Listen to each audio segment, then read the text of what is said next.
문제는 뭐냐면은 서구는 이것이 굉장히 블록화되어져 있다는 거예요. 무슬림, 이주노동자 자녀들, 그 다음에 이 네오나치, 이 블록화가 돼가지고 이게 그 과격화되는, verticalize 되는 양상을 보인다고 한다면은 한국은 그렇게 막 그 행동에서 막 과격하고 있잖아요. 이렇게는 안 나타나는데 전부 다 거의 대다수의 청년들이 전부 다 이렇게 레디컬라이즈 되는 경향을 보이고 있다는 게 제가 지금까지 본 바의 결론입니다. 왜 이게 한국에서 더 특징적으로 더 과격하게, 제가 보다 한국에서 훨씬 과격하게 나오거든요. 일본이나 뭐 대만이나 중국은 아니지, 홍콩이나 특히 동아시아에서 이렇게 비교해보면 한국 굉장히 이렇게 특징적으로 좀 나타나는 경향이 있습니다. 이게 이 근대화가 되고 난 다음에 우리나라 같은 1990년대까지를 이렇게 보면 있잖아요. 우리 사회는 한윤영 씨나 뭐 이런 사람이 있었던 경우는 올라가는 사회였죠. 이제 경제적으로든 뭐든 이렇게 성장하는 사회였잖아요. 그죠? 이렇게 그 성장하는 사회였기 때문에 어쨌든 국가와 자본의 가장 큰 역할은 뭐냐면 우리가 도망 못 가게 하는 겁니다. 일 안 하고 도망가고 놀고 하는 걸 너무너무 싫어하는 거죠. 그래서 어떻게든 우리를 포획하는 겁니다. 이게 자본 안으로 이렇게. 그게 이제 제가 볼 때는 90년대까지의 역사라고 이렇게 볼 수가 있는데요. 이렇게 포획을 해가지고 살면은 사람들이 어떤 삶이 가능해지냐면 소위 얘기하는 표준화된, 제가 이걸 이제 표준화된 라이프스타일이라고 하는데, 표준화된 생애사라는 게 있어요.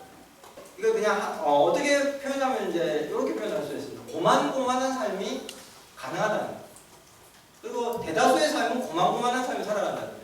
이게 좋은 사회이기도 하고 나쁜 사회이기도 한데 무슨 말이냐면 아무 생각 없이 살아도 된다는 거예요. 이게 그래서 뭡니까? 유명한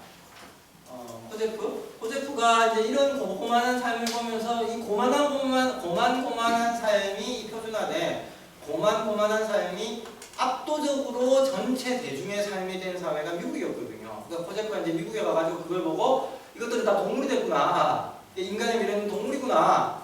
이제 하는 걸 깨달아서 그 유명한 동물성물론이라는 게 나오게 되는 것이거든요. 대신에 나머지 사람들 같은 경우에는 근대 사회가 뭘 요구를 하냐면은 생애사적 기획이라고 하는 거를 요구를 하죠. 네 생애는 네 거기 때문에 네가 기획해라는 거예요. 이게 중세 때까지는 있던 일이 아니거든요. 이게 그러니까 개인이라고 하는 게 우리는 한 명 한 명이 다 개인이라고 생각하지만 사실은 개인은 굉장히 어려운 거예요. 개인은 일종의 그 프로젝트거든요. 우리는 별로 개인은 아니고 우리는 그냥 파편화된 개체. 이거는 구분해서 봐야 돼요. 개인 아닙니다. 우리는 그냥 파편화된 개체들이에요. 왜냐하면 개인이라고 하는 건 근대가 만든 굉장한 프로젝트예요. 이 기획을 하고 기획을 해가지고 내 삶이라고 하는 걸 하나의 잘 짜여진 이야기로 만든 사람 있잖아요. 이 사람은 우리가 개인이라고 엄격하게 얘기하면, 좀 강하게 얘기하면 이걸 개인이라고 얘기를 할 수가 있는 것이거든요. 근데 아까 말씀드렸던 그 고만고만한 삶을 살아간다는 거는 이제 생사적 기획을 안 하는 거예요. 그러면서 우리 삶은 어떻게 되느냐? 바우만이 쓴 표현들을 하면은 이제 프래그먼트 라이프라고 해가지고 파편화된 삶, 파편화되어져 버렸다라는 표현을 쓰거든요. 파편화된 삶이라고 하는 것 속에서 우리가 선택할 수 있는 게 뭐냐면 이게 삶의 위기잖아요. 생애의 위기인 거고 삶의 위기인 거거든요. 이런 삶의 위기가 나타났었을 때 방법이 몇 가지가 있습니다. 첫 번째는 구조를 바꾸는 거. 이렇게 삶을 파편화시키고 불가능하게 만드는 체제를 바꾸는 거죠. 이게 구조를 바꾸는 겁니다. 그게 이제 혁명에 대한 요구, 병역에 대한 요구로 나타날 수가 있겠죠, 그죠? 근데 두 번째로는 서구만 하더라도 이게 농담처럼 그런 얘기하는데 국민소득이 2만 불, 3만 불이라고 보면 폭동은 터져도 혁명은 안 일어난다 그러거든요. 구조를 못 바꿀 것 같으면은 다음에 선택할 수 있는 게 뭐냐면 복지국가 이제 이런 것도 구조까지는 안 바꾸지만 보완책 정도로 들어가는데 이제 보완책은 두 가지가 있습니다.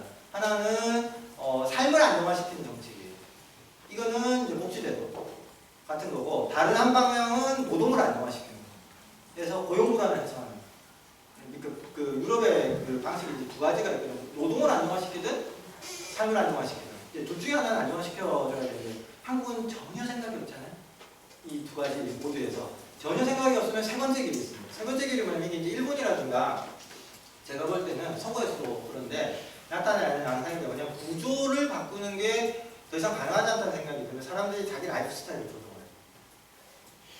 그래서 획일화되고 평균화된 라이프 스타일이라고 하는 게 생애살 있잖아요. 그게 이제 사라지고 그게 이제 헤게모니, 그러니까 되게 약해지는 거죠. 그 헤게모니가 굉장히 약해지고 대신에 다양한 방식의 삶의 양식이라는 다양한 삶의 양식이라고 하는 것이 허용이 되는 겁니다. 예를 들면 대표적인 이제 결혼제도 같은 거예요.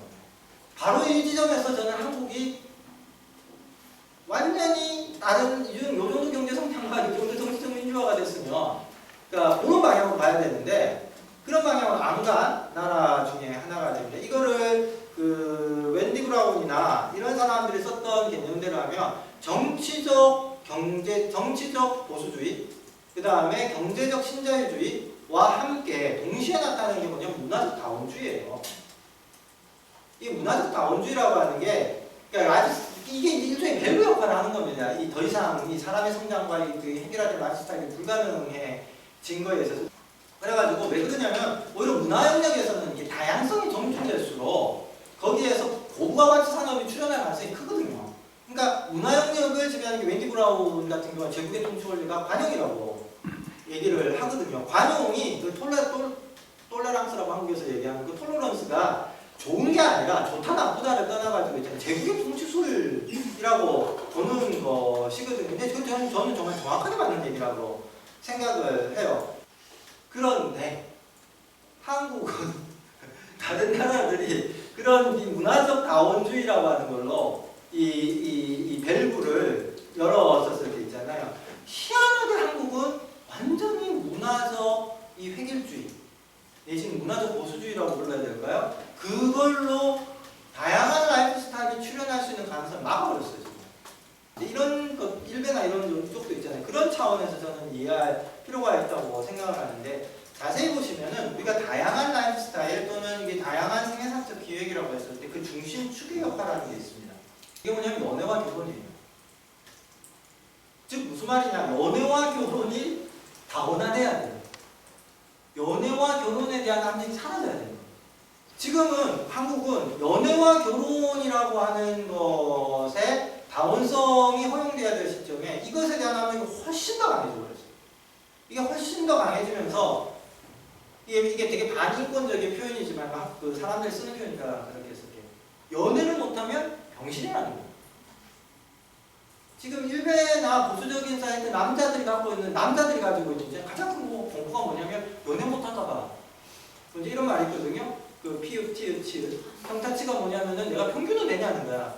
그 평균 타작 정도는 하냐는 거야. 그래서 맨날 어떤 걸 올라오냐면 내가 뭐 어디 취직해가지고 연봉이 뭐 한 3천 정도인데 이 정도면 뭐 평타치는 되나요? 하면은 야 연봉 3천 갖고 누구 입에 가르냐 평타치는 개그인 거지. 이런 댓글이 이제 줄 따라가 떼가지고 엄청나게 줄 끓면서 아 난 병신이구나. 내 인생은 글렀구나. 이렇게 얘기를 하게 되는 것이거든요. 저는 그래서 그들이 제가 지금 말씀드린 건 그들이 잘한다 잘못한다 이런 얘기 전혀 아니에요. 그러니까 이렇게 지금 제가 말씀드린 것처럼 평균화된 삶, 평균화된 생애사라고 하는 게 굉장히 해소가 된 게 아니라 한국에서는 오히려 더 그것에 대한 압력이 엄청 강해져 버려요.